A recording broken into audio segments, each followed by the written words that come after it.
जय जगन्नाथ, जय जगन्नाथ, जय जगन्नाथ।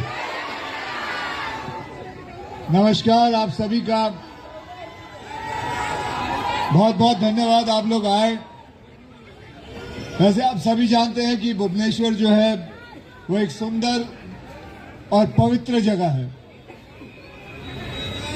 मैं पहले भी आ चुका हूं और यहाँ के लोगों से मिल भी चुका हूं। मैं मंदिर आया था जगन्नाथपुरी, बहुत कमाल के दर्शन हुए थे मेरे।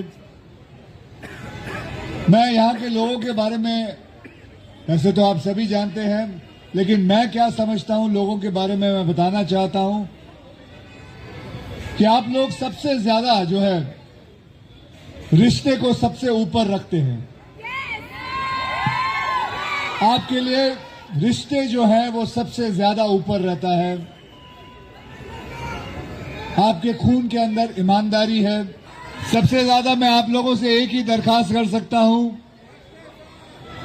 हमेशा से नो टू ड्रग्स, तंबाकू से दूर रहना। क्या बात है।